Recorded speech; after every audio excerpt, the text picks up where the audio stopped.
Yes. Good morning, students. Welcome you all to my YouTube channel PEC Academy Kurukshetra. My dear students, today I am here to discuss the most important article. This article I have taken from class 11th Unit 6 Gravitation. बड़ा ही important article है और paper में जो इस तरह के articles हैं ये 3 मार्क्स के आपके डेफिनेटली आस्क किए जाते हैं। और आई एश्योर्ड कि आप किसी भी स्कूल से हो, चाहे हम डीपीएस की बात करें, चाहे विजडम की बात करें, महाराणा प्रताप, अक्षरा इंटरनेशनल स्कूल और पूजा मॉडर्न से टेकचंद, डीएवी, कहीं से भी हो, अगर यूनिट 6 ग्रेविटेशंस जो है अगर एग्जामिनर ने यहाँ से अगर 15 मार्क्स का देना है तो ये जो क्वेश्चन है 4 मार्क्स का आपका डेफिनेटली उसके अंदर मिलेगा आपको।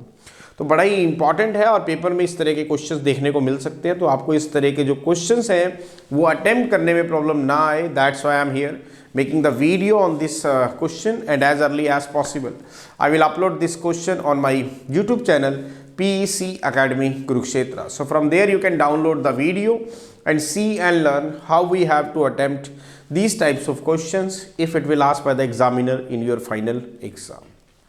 Now what is the question? The question is the variations of acceleration due to gravity.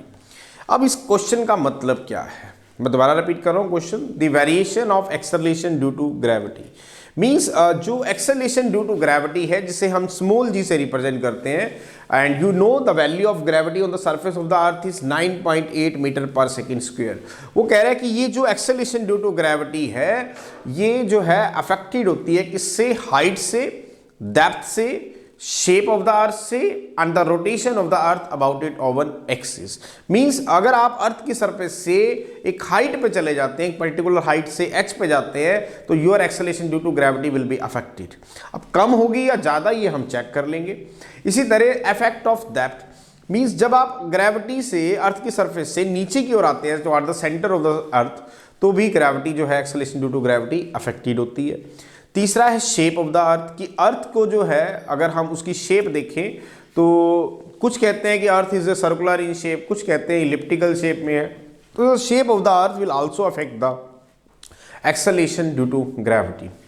Fourth है आपके पास rotation. You know rotation of the earth about it own axis. You know earth जो है वो सन के चारों ओर एक इलिप्टिकल ऑर्बिट में चक्कर लगा रही है और साथ ही साथ वो अपने एक्सिस में भी रिवॉल्व कर रही है। कितनी स्पीड से?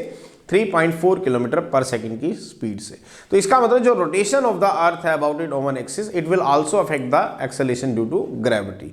तो ये 4 फैक्टर्स हैं जो एक्सेलरेशन ग्रेविटी पे इफेक्ट करते हैं। पहला इफेक्ट ऑफ हाइट, दूसरा इफेक्ट ऑफ डेप्थ, तीसरा इफेक्ट ऑफ शेप और चौथा है rotation of the earth about it own axis.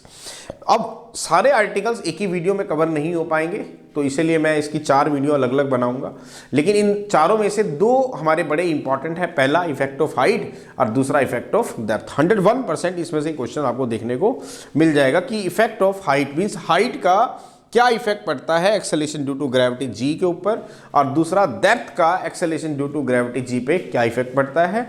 इसके बाद जो मेरा नेक्स्ट वीडियो आएगा वो इफेक्ट ऑफ डेप्थ के ऊपर आएगा and today in this video we will discuss effect of height on variation of on acceleration due to gravity. तो इस चीज़ को हम समझ लेते हैं। तो सबसे पहले मैं यहाँ पर एक अर्थ का फॉर्मेशन कर रहा हूँ। तो अर्थ का फॉर्मेशन करने के लिए सबसे पहले मुझे एक बेसिकली अर्थ की जो है एक शेप बनानी होगी। तो उसके लिए मैं ये एक प्लेट ले रहा हूँ और इस प्लेट से मैं अर्थ की जो शेप है वो है बना दूंगा। लो बेटा,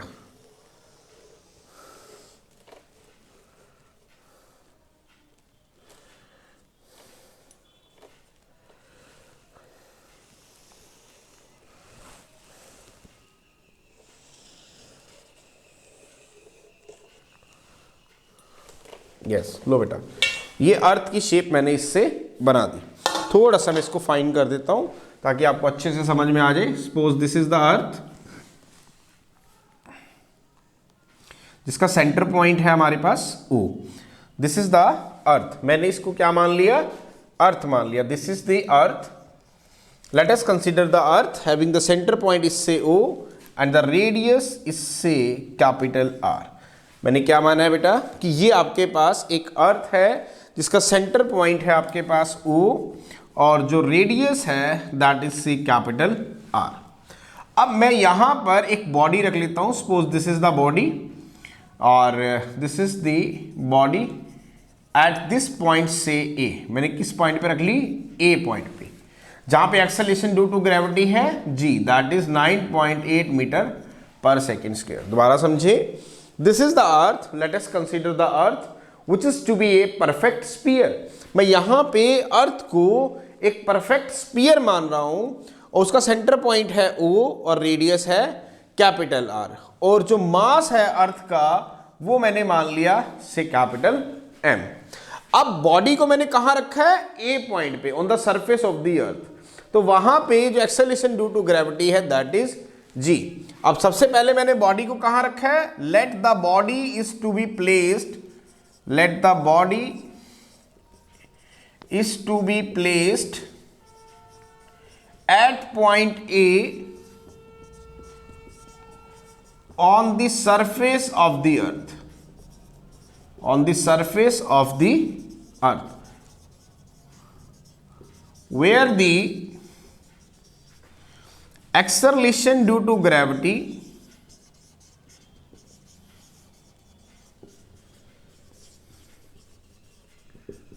इज g। मैंने क्या लिया? एक अर्थ ली, दोबारा समझे, this is the earth which is to be a perfect sphere, जिसका सेंटर पॉइंट है O और रेडियस है कैपिटल R। अब अर्थ का जो मास है वो क्या है? Capital M। अब इस अर्थ के इस सरफेस के ऊपर, this is the surface of the earth, at this point A we have to place a body where the acceleration due to gravity is g। अब हम पढ़ चुके हैं स्मॉल g और कैपिटल G में क्या रिलेशन होता है? Small g is equal to gm by distance का स्क्वायर। तो डिस्टेंस कितना है? r, तो ये बन जाएगा आपके पास r square. It is equation number 1। ठीक है बेटा। अब मैं क्या कर रहा हूं, मुझे इफेक्ट ऑफ हाइट को चेक करना है, तो मैं इस बॉडी को इस पॉइंट से उठा के एक पर्टिकुलर हाइट से h के ऊपर लेके जा रहा हूं। सपोज ये मैं बॉडी को एक particular, this is the point B, और यहां से इसका जो डिस्टेंस है दैट इज h। मींस इस बॉडी को मैं इस सरफेस ऑफ द अर्थ से उठा के एक हाइट h पे लेके गया। कहां लेके गया? एक हाइट h के ऊपर लेके गया। इसको यहां से उठा के मैं कहां लेके गया? एक हाइट h के ऊपर लेके गया। अब डेफिनेटली जो जब हम ऊपर जाएंगे अर्थ की सरफेस से एक हाइट के ऊपर, तो ग्रेविटी जो है वो अफेक्ट होगी। अब यही हमें चेक करना है कि वो ग्रेविटी जो है पहले जैसी रहती है या उससे कम हो जाती है, मतलब सेम रहती है, इंक्रीज होती है या फिर डिक्रीज होती है। तो मैं कह देता हूं कि इस पॉइंट पे जो मेरी ग्रेविटी है वो g डैश है। लेट, मैंने मान लिया g dash be the acceleration due to gravity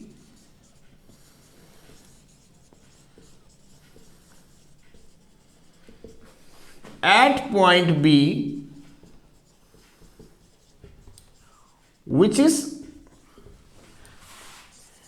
at the height say h above the surface of the earth। मैंने क्या कहा कि मैं अब इस बॉडी को अर्थ की सरफेस से एक हाइट h के ऊपर लेके जा रहा हूं, मींस एक पॉइंट B पे लेके जा रहा हूं, और वो पॉइंट अर्थ की सरफेस से कितने डिस्टेंस पे है? h डिस्टेंस पे है। तो यहां पे जो ग्रेविटी है वो मेरी कितनी है? g dash. तो मुझे ये चेक करना है कि क्या g डैश सेम होगा g से बड़ा होगा या फिर g से कम होगा। नाउ अब ये टोटल डिस्टेंस देखो, यहां से यहां तक का डिस्टेंस कितना है? r, और ये डिस्टेंस कितना है? h। तो टोटल डिस्टेंस यहां से कितना हो गया मुझे बताएं जल्दी से। This is the total distance that is r plus h। लो बेटा यहां तक। तो अब फिर दोबारा से हम वही फॉर्मूला लगाएंगे, relation between small g and capital G। g is equal to gm by r square. g है acceleration due to gravity, g है यूनिवर्सल ग्रेविटेशनल कांस्टेंट, m है मास और r क्या है? रेडियस। तो एट पॉइंट, अगर आप B की बात करेंगे, एट पॉइंट B, लो बेटा, तो वहां पे आपके पास एक्सेलरेशन ड्यू टू ग्रेविटी है दैट इज g डैश। तो it comes out to be gm by r square. Now what is r? अब यहां पे r हो जाएगा r प्लस h। तो r प्लस h इसका whole square. This is equation number 2। तो चले डिवाइड करेंगे इक्वेशन 2 को इक्वेशन 1 को इक्वेशन 2 से डिवाइड, चले 2 को 1 से कर लो, equation 2 by equation 1 we get, करो डिवाइड, तो g dash is equal to gm by r plus h इसका whole square divided by g, that is gm by r square, करो divide, g dash by g is equal to gm by r plus h इसका whole square into R square by gm, gm से gm cut गया आपके पास, it comes out to be r square by r plus h इसका whole square, that is g dash by g is equal to r square by, यहां से r common ले लेंगे तो it comes out to be r square 1 plus h by r इसका whole square, r square से r square खत्म, it comes out to be 1 plus h by r raise to the power -2। ठीक है बेटा, अब आप एक फॉर्मूला याद रखेंगे बाइनोमियल का, 1 plus x raise to the power n, इसका फॉर्मूला होता है 1 plus n x plus n into n minus 1 by 2 factorial into x square and so on. लेकिन अगर x की value, if x is very very small, तो उस case में जो हायर ऑर्डर टर्म्स है वो नेग्लेक्ट हो जाएंगी, तो 1 plus x raise to the power n का फॉर्मूला बनेगा 1 प्लस एन एक्स। क्या बताया? 1 plus x raise to the power n का जो फॉर्मूला होता है वो होता है 1 plus n x plus n into n minus 1 by 2 factorial into x square and so on. If x is very very small तो हायर ऑर्डर टर्म जो होंगी वो नेग्लेक्ट हो जाएंगी और 1 plus x raise to the power n का formula बनेगा 1 plus n x. अब चलें ये चेक करते हैं, this is 1 and this is x, इसको मैं क्या मान लेता हूं x। तो चलो, और ये ऊपर क्या है n। अब x देखो लेस देन 1 है, बिल्कुल चेक कर लेते हैं, h बाय r है आपके पास x, h क्या है? Height of the body above the surface of the अर्थ, और r क्या है? Radius of the earth. तो रेडियस ऑफ द अर्थ तो 6400 किलोमीटर है। अब आप एक हाइट ऑब्जेक्ट को कितनी हाइट पे ले जा सकते हो? 10 फुट, 20 फुट, और 1 किलोमीटर, 2 किलोमीटर, 3, 4, 5, 10, 15, 20, 25 से ऊपर तो नहीं जा सकते। तो 25 divided by 6400, it is less than 1। तो इसका मतलब h बाय r की जो वैल्यू है इट इज लेस देन 1। तो इसका मतलब g डैश बाय g, वही फॉर्मूला लगेगा 1 प्लस एन एक्स। तो this is x and this is n। यहाँ पे x है आपके पास h बाय r और n है आपके पास -2। तो 1 प्लस एन एक्स, तो 1 प्लस n कितना है? -2, x कितना है? h by r। तो लो बेटा, g डैश बाय g की वैल्यू आ गई आपके पास 1 माइनस 2h बाय r। तो चलो, अब g डैश यहां से कितना आ गया? ध्यान से देखो, g डैश आ गया g 1 minus 2h by r। इसका मतलब ध्यान से देखो, g डैश कहां पे ग्रेविटी है? g dash is the acceleration due to gravity at a point b which is to be at a height से h above the surface of the earth। g dash इस b point पे gravity है कि जो कि एक height h के ऊपर है, और g है acceleration due to gravity at the point a जो कि सरफेस ऑफ द अर्थ के ऊपर है। अब 1 में से ये 2h by r it is less than 1, लेकिन कुछ ना कुछ वैल्यू तो रहेगी, 0 पॉइंट समथिंग बिल्कुल रहेगी। तो 1 में से जब 0.7 समथिंग जाएगा तो ये 1 की वैल्यू 1 से कम हो जाएगी, इसकी value 0.9 something. It means g dash जो हो जाएगा वो लेस देन g हो जाएगा। इसका मतलब जैसे जैसे आप अर्थ की सरफेस से ऊपर की ओर जाओगे तो your gravity will be affected, it will decrease. इसका मतलब जो ग्रेविटी है उसकी वैल्यू जैसे जैसे आप अर्थ की सरफेस से ऊपर की ओर जाते हो तो क्या होती रहती है? डिक्रीज होती रहती है। क्या बताया? कि जैसे जैसे आप अर्थ की सरफेस से ऊपर की ओर जाओगे तो जो ग्रेविटी है इट विल डिक्रीज, वो डिक्रीज होगी। यहां तक समझ में आ गया? यही तो एक रीजन है कि जो ग्रेविटी है माउंटेन्स एरिया के ऊपर वो सबसे कम पाई जाती है, और जो ग्राउंडेड लेवल एरियाज होते हैं, जो प्लेन एरिया होते हैं, वहां पे ज्यादा पाई जाती है। कि the gravity will be affected जैसे जैसे आप हाइट पे जाएंगे, and it is to be decrease with increase in the height. It means it is to be less at the mountain area and it is to be minimum at the maximum at the planar area. ये चीज समझ में आ गई? So this is the article जिसमें हमने ये बताना था कि हाइट का क्या इफेक्ट पड़ेगा एक्सेलेरेशन ड्यू टू ग्रेविटी पे। ये एक नंबर का आपका एमसीक्यू भी बन सकता है कि जैसे जैसे हम अर्थ की सरफेस से ऊपर जाएंगे तो जो एक्सेलेरेशन ड्यू टू ग्रेविटी है क्या वो अफेक्टेड होगी? यस, बिल्कुल होगी। क्या उसकी वैल्यू डिक्रीज होगी? यस, बिल्कुल डिक्रीज होगी, बिल्कुल डिक्रीज होगी। जैसे जैसे आप अर्थ की सरफेस से ऊपर की ओर जाएंगे तो your gravity will be affected. ठीक है, अब एक काम करते हैं, अब हम अर्थ की सरफेस से कितनी ऊपर जा रहे हैं? मान लो h हाइट पे जा रहे हैं। इट इज क्लियर, कितनी हाइट पे जा रहे हैं? h हाइट पे जा रहे हैं। तो अब आप मुझे ये बताएं कि अगर वो हाइट रेडियस ऑफ द अर्थ के बराबर होगी, मैं यहां पे बना रहा हूं, अगर वो हाइट मींस अर्थ की सरफेस से हम कितना ऊपर जा रहे हैं? h हाइट पे जा रहे हैं। अगर वो हाइट रेडियस ऑफ द अर्थ के बराबर होगी मींस हम अर्थ की सरफेस से 6400 किलोमीटर ऊपर चले जाएं तो ग्रेविटी पे क्या इफेक्ट पड़ेगा? कितनी ऊपर चले जाएं? 6400 किलोमीटर। तो वहां पे h की वैल्यू किसके बराबर हो जाएगी? r के बराबर हो जाएगी।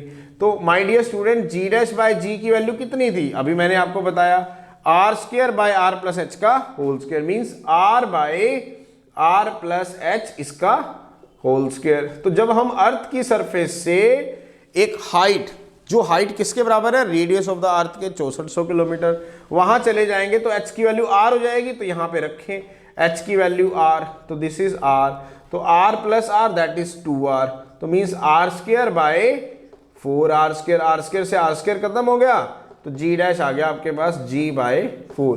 इसका मतलब जब आप अर्थ की सरफेस से एक हाइट h जो कि 6400 किलोमीटर की हाइट पे चले जाएंगे that will become equal to the radius of the earth, तो आपकी जो ग्रेविटी है वो जो एक्चुअल ग्रेविटी थी अर्थ की सरफेस का उसका 1/4 हो जाएगी। सो दिस इज द आर्टिकल, बड़ा ही इंपॉर्टेंट था और पेपर में जो इस तरह के आर्टिकल्स हैं ये डेफिनेटली आस्क किए जाते हैं, तो आपको इस तरह के आर्टिकल्स अटेम्प्ट करने में प्रॉब्लम ना आए।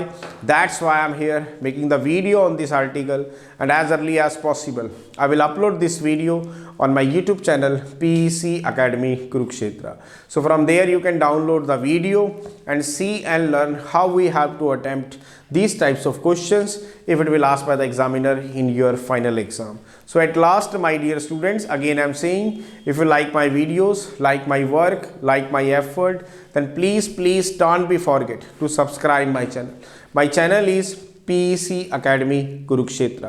तो अंत में मेरे प्यारे विद्यार्थियों, अगर आपको मेरा काम पसंद आ रहा हो, मेरे वीडियोस, मेरा चैनल, मेरे एफर्ट्स अगर आपकी प्रॉब्लम को सॉर्ट आउट करने में आपकी हेल्प कर रहे हो तो प्लीज़ मेरे चैनल को सब्सक्राइब जरूर करें। My channel is PEC Academy Kurukshetra. धन्यवाद। जय श्री कृष्ण, जय गुरु जी।